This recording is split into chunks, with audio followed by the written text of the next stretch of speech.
యాదాద్రి భువనగిరి జిల్లా ఆలేరు పట్టణ కేంద్రంలో స్థానిక కాంగ్రెస్ పార్టీ కార్యాలయంలో ఓటర్ల జాబితా ప్రత్యేక సమగ్ర సవరణ ఎస్ఐఆర్ కార్యక్రమంపై బూత్ ఏజెంట్ల కోసం ప్రత్యేక శిక్షణ కార్యక్రమం ఘనంగా నిర్వహించారు. ఈ కార్యక్రమంలో ముఖ్య అతిథిగా ప్రభుత్వ విప్ ఎమ్మెల్యే బీర్ల పాల్గొని మాట్లాడుతూ రానున్న ఎన్నికలు దృష్టిలో ఉంచుకొని ఓటర్ల జాబితాలో అర్హులైన ప్రతి ఒక్కరి పేర్లు నమోదు కావడం, అనర్హుల పేర్లు తొలగింపు, వివరాల సవరణ వంటి అంశాలపై బిఎల్ఏలకు సమగ్ర అవగాహన కల్పించారు. యాదాద్రి భువనగిరి జిల్లా ఆలేరు పట్టణ కేంద్రంలో స్థానిక కాంగ్రెస్ పార్టీ కార్యాలయంలో ఓటర్ల జాబితా ప్రత్యేక సమగ్ర సవరణ ఎస్ఐఆర్ కార్యక్రమంపై బూత్ ఏజెంట్ల కోసం ప్రత్యేక శిక్షణ కార్యక్రమం ఘనంగా నిర్వహించారు. ఈ కార్యక్రమంలో ముఖ్య అతిథిగా ప్రభుత్వ విప్ ఎమ్మెల్యే బీర్ల పాల్గొని మాట్లాడుతూ రానున్న ఎన్నికల దృష్టిలో ఉంచుకొని ఓటర్ల జాబితాలో అర్హులైన ప్రతి ఒక్కరి పేర్లు నమోదు కావడం, అనర్హుల పేర్లు తొలగించడం, వివరాల సవరణ వంటి అంశాలపై బిఎల్ఓలకి సమగ్ర అవగాహన కల్పించారు. ఓటరు జాబితా ప్రజాస్వామ్యానికి మూలస్థానమని పేర్కొన్నారు. ప్రతి అర్హుడైన ఓటర్ పేరు జాబితాలో ఉండేలా బిఎల్ఏలు క్షేత్రస్థాయిలో చురుగ్గా పనిచేయాలని సూచించారు. ఇంటింటికి వెళ్లి కొత్త ఓటర్ల నమోదు, చిరునామా మార్పులు, పేరు లేదా ఇతర వివరాల్లో ఉన్న తప్పులను సరిచేయించే ప్రక్రియలో బాధ్యతాయుతంగా వ్యవహరించాలని కోరారు.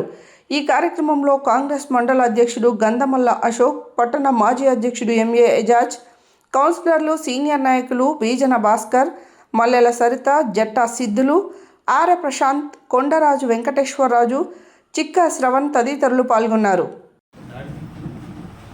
ప్రజాస్వామ్యాన్ని కూని చేసే విధంగా కూని చేసి అన్ని రాష్ట్రాలను హస్తగతం చేసుకోవాలనే ఒక దురంకారంతో, దుర్బుద్ధితోటి మోడీ గారు, నేను 12 సంవత్సరాలు సుదీర్ఘంగా ప్రధానిగా చేసిన, నాకు ఎదురు లేదని చెప్పి మొన్న జరిగినటువంటి ఎలక్షన్లోనే నాకు 420 సీట్లు ఇస్తే నేను భారత రాజ్యాంగాన్ని మారుస్తుంటే మరి భారతదేశ ప్రజలు తిప్పికొట్టి ఏదో అత్యవసర మెజార్టీతోటి మళ్ళీ మూడోసారి ప్రధాని అయిన తర్వాత ఈసారి ఉన్నటువంటి భారతదేశంలో 28 రాష్ట్రాల్లో అధికారం చేజిక్కించుకోవాలని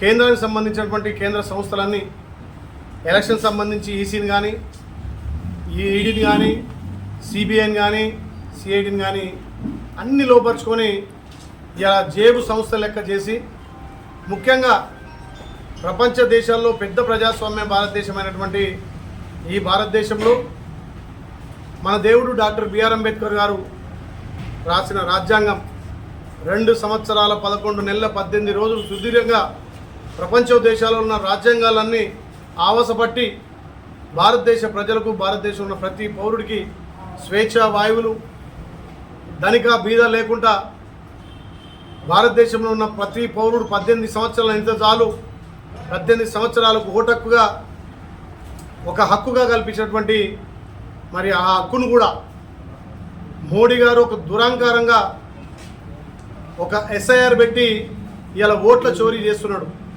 మీరంతా చూసి మొన్న జరిగినటువంటి రాష్ట్రాల్లో కూడా పశ్చిమ బెంగాల్ కానీ, తమిళనాడు కానీ ఇంకా జరిగినటువంటి రాష్ట్రాల్లో ఈ ఎస్ఐఆర్ వల్ల ఒక ప్రైవేట్ కంప్లైంట్ సాకుతోటి ఆమె సభ్యత్వాన్ని, ఆమె నామినేషన్ పత్రాన్ని తిరస్కరించారు. అంటే ఓట్ల చోరీ చేసి రాష్ట్రాల్లో గెలుస్తున్నారు, ఇక్కడ సీట్ల చోరీ చేసి రాజ్యసభలో సీట్లు పెంచుకోవాలని చూస్తున్నారు. దీనికి తెలంగాణ ప్రజలు మోడీని బొందబెట్టే విధంగా రేపు ఏదైతే 25 తారీఖు నుంచి సర్ అనే ప్రోగ్రాం గ్రామాలలో బిఎల్ఓలు వస్తున్నారు.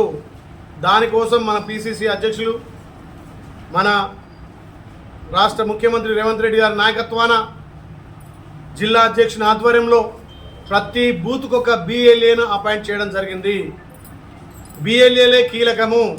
ప్రతి బూత్లో ఉన్నటువంటి 1000 నుంచి 1200 ఓట్లకు ఆ బిఎల్ఏకి అధికారం ఉంటుంది. ముఖ్యంగా సర్ పేరు మీద లక్షలాది ఓట్లను చోరీ చేసుకుంటూ ఏదైతే Congress party SC, ST, minority, ముస్లిం, క్రిస్టియన్స్లకు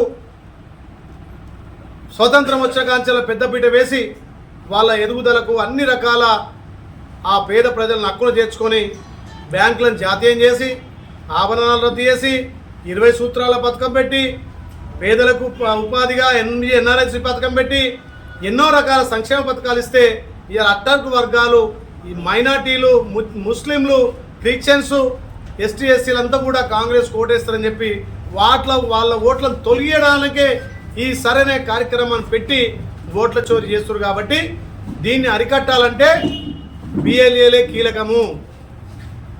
ఆ బూత్కు సర్వ అధికారి బిఎల్ఏ. ఎప్పుడైతే రేపటి నుంచి మీ గ్రామాలలో వచ్చి రోజుకు 50 కుటుంబాలు ఆ బిఎల్ఓ ప్రభుత్వం నిర్ణయించే బూత్ లెవెల్ ఆఫీసర్ వస్తే వాళ్ళతోటి బిఎల్ఏ కోఆర్డినేట్ చేసి ఆ ఇంట్లో ఓట్లు ఉన్నాయి, 18 సంవత్సరాలు నిన్నట్టయితే కొత్త ఓటు వేసి, ఎవరైనా చనిపోతే ఓటు తీసేసి, ఎవరైనా ఉపాధి కోసం హైదరాబాద్ కానీ ఉపాధి కోసం పక్కకు పడితే వాళ్ళు ఖచ్చితంగా ఇక్కడ ఉంటామంటే వాళ్ళ ఓటు పెట్టి, ముఖ్యంగా టార్గెట్ వాళ్ళు కాంగ్రెస్ అనుబంధంగా ఉన్నటువంటి ముస్లిం మైనార్టీ ఓట్లను టార్గెట్ చేసి లక్షలాది ఓట్లు తీసేస్తారు. కాబట్టి బిఎల్ఏలు తగు జాగ్రత్తగా బిఎల్ఓతో కోఆర్డినేట్ చేసి ప్రతి ఇల్లు తిరగాలి, ప్రతి ఓటును కాపాడుకోవాలి. రాజ్యాంగబద్ధంగా వచ్చినటువంటి ఓటును మనం చట్టబద్ధంగా వచ్చినటువంటి ఓటును కాపాడుకోవాల్సిన అవసరం ఉంది. కాబట్టి